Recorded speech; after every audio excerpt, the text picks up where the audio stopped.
Hi and welcome back to your C++ tutorial. Today I'll show you how to separate your classes and add them into different files.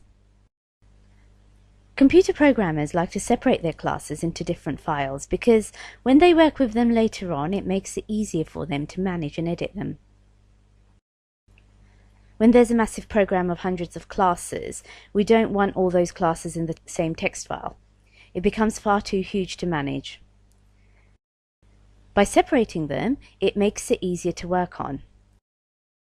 They could maybe have different people working on separate files. So how do you separate your classes?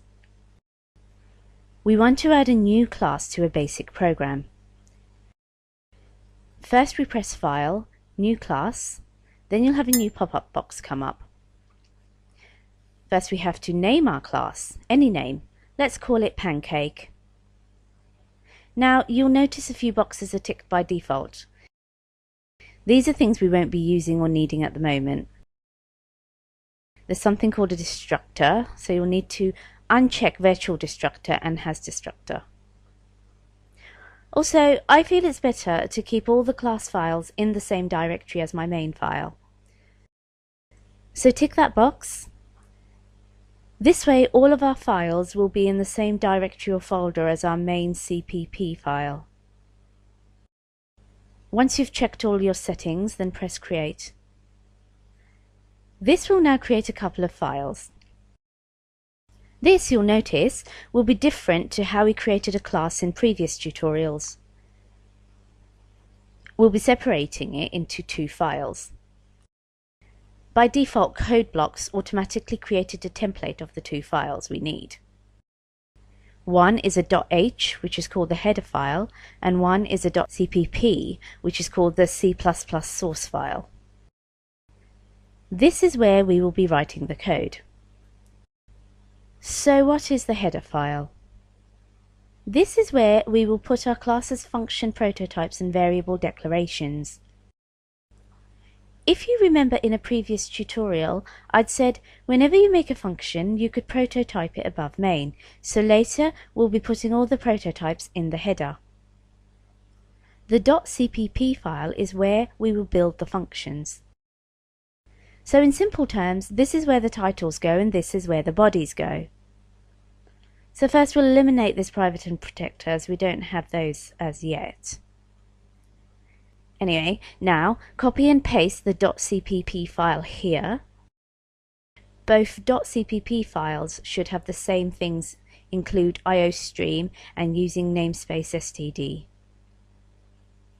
When you have this pasted in your new Pancake CPP, we're ready to run. Something else you'll see is that this class has already built our constructor force. If you recall, in the last tutorial we learnt what constructors are and how they are basically functions which get called automatically. So here, this already builds a function prototype and starts building the function body itself. By default they have comments on them which are basically notes you can write to yourself. They won't have any effect on the program. You can delete that. Now, we'll talk about something called the colon. This double colon is called the binary scope resolution operator. That's the technical name for it. This is basically saying that this function called Pancake, because it's our constructor, is a member of the class Pancake. Normally the two names would be different. But it's basically saying that this function is a member of this class, and you would use the two colons. If you didn't use the two colons, then it wouldn't know which class Pancake belonged to, and you would get errors come up. So whenever you create a function, just remember to have the class separated by a double colon. Now let's add something to the constructor. As soon as you create an object, the constructor will get called automatically.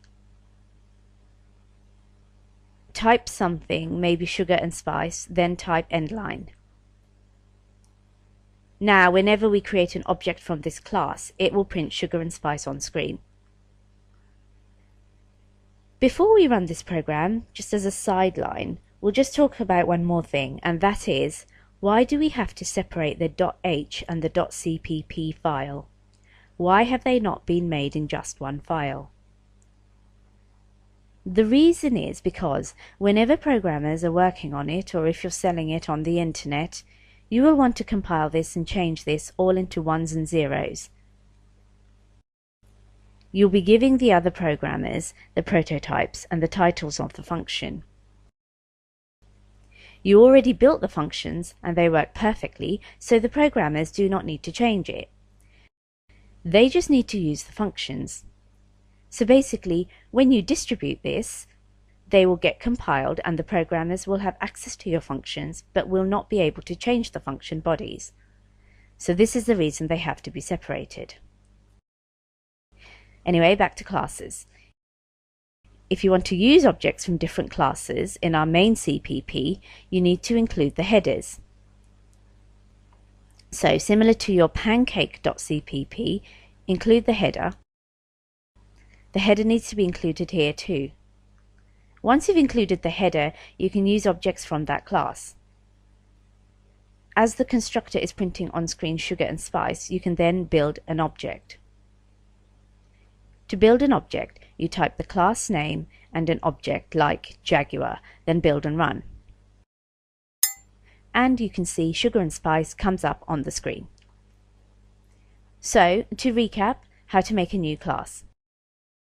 To make a new class, you go to File, New Class, you name your class, and then ensure you have the header and the implementation file in the same directory as this. So all these files were created for us automatically. Our job was to make sure that all of these includes and all of these includes were the same. And whenever we wanted to use this class in our main CPP, we needed to include the header. The header included the whole class, therefore we were able to use all the functions, variables, and everything from that class. This all may seem somewhat confusing at the moment, as we're doing it part by part. However, later, when it comes to building a full computer program, you'll see everything coming together and making sense, and why all of these things are so useful. As I mentioned before, it's very important to understand the basics before we start looking at things in more depth. So for today, thank you once again, and I'll see you again in the next tutorial. Bye bye.